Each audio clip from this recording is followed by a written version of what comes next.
Hi, I'm Owen Fitzpatrick, author of the book, The Charismatic Edge. In this video, I want to explain to you very simply, how do you create rapport with anyone? There's lots of videos out there in rapport. I've created a couple myself, and they're actually pretty good, if I do say so myself, which I am saying.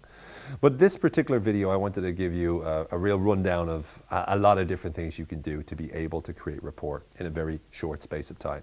The first thing, which I believe is the most important thing in order to help you create rapport, is to start off that whenever you meet a person, you ask the question, what do I like about that person? The more that you look for what you like about the person, the more they feel that, and the more that they feel like liking you, and the more that you're able to build a really good connection. So when you meet a person, you ask yourself the question, what do I like about this person? And the more that you do, the more you'll start to be nicer to them, you'll smile more authentically, and you'll really create a connection with them. It'll also make sure that as you do see the things you like about them, it'll make you actually like them more, which will make you feel more close to them, which will in turn increase your rapport. So again, what do you like about the person? The second thing that you can do is to be able to ask yourself the question, how are they similar to me? You know, a lot of times we notice how a person's different to us, but if you can ask yourself the question, how are they similar?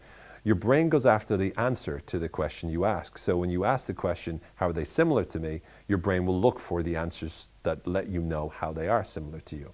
The more that you find out how they are similar to you, the more easy it'll be for you to be able to connect with them, because rapport, after all, is largely about creating a connection with somebody, being similar to someone.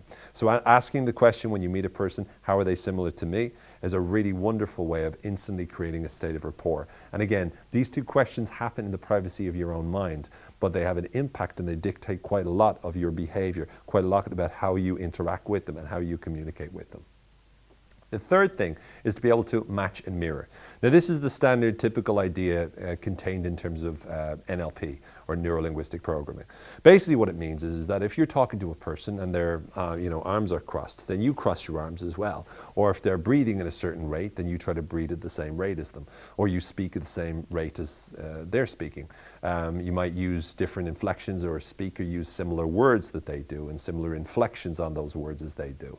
You might be able to mirror their body language, so mirror their posture. If they're leaning to one side, you lean to the same side. Now, you want to make sure you understand the difference between matching, which is matching some part of their body language with your part of your body language, or some part of their voice or their words with yours.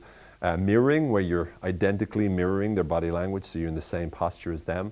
Or mimicking, which you don't want to do. You want to do matching and mirroring, you don't want to do mimicking. Mimicking is where you do an impersonation of someone and they get offended because you're doing an impersonation of them. So if someone's got an accent, you don't try to put on that accent. The worst thing in the world is if let's say you come to Ireland and you go to like Dublin and you're an American. Nothing against Americans, I think the Americans are grand. But you're American, you try to put on a Dublin accent and you're like, hi, because that's American, and you're like, hi, I'm in Ireland, in Dublin, and yeah, right, I'm not, yeah, totally right. And that's me impersonating an American accent, doing a Dublin accent, which is a disaster. I definitely picked the wrong one there. So basically don't do what I did in any way, shape or form. Instead, you want to match, you want to mirror, you want to be able to connect with the person.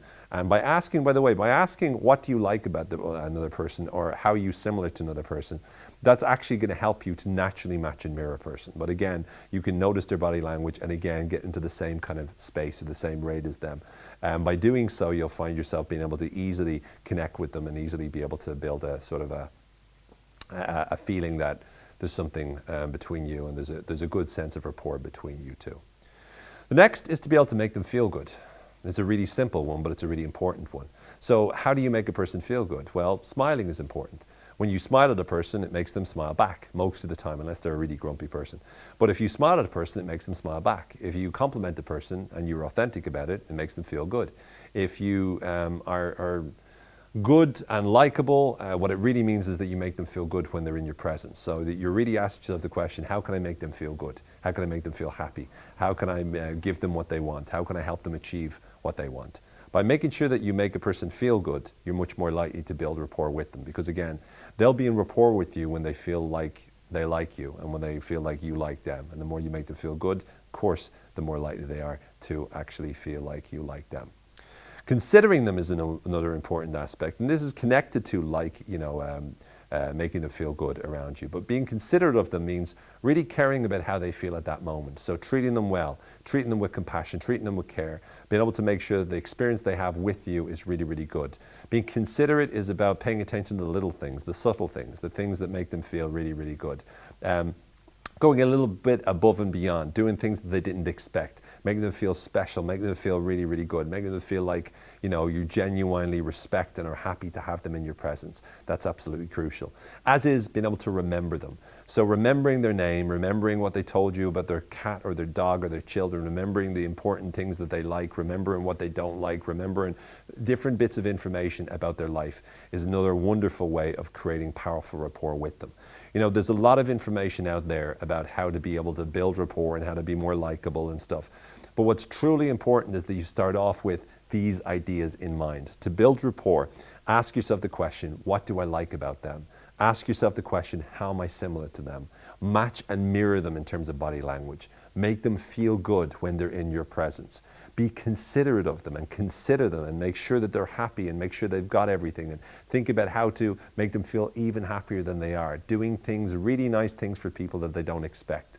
And as well as that, make sure that you remember them so that the next time you see them, or if you've met them before, you remember information about them so that they feel special. They felt like they made an impact in your life. When you do that, you will be creating really great rapport with someone. You'll make a person feel like they've known you for a long time, and you'll make people feel like they want to be around you more. And it's a really, really valuable tool no matter what area of life you're in. Whether you're on dates, whether you're trying to build a social life, whether you're in sales, whether you're a leader, whether you're in business, whether you're networking, whatever the case, these are some great tools and strategies to be able to help you to build rapport with anyone. I really hope you found this video useful and valuable, and I really hope that you can apply these skills to become much more effective at building rapport. For now, I'm Owen Fitzpatrick. Go out into the world, make an impact on the world, let the world impact you, and as ever, be a legend in your own lunchbox. Thanks very much for watching. Talk to you soon.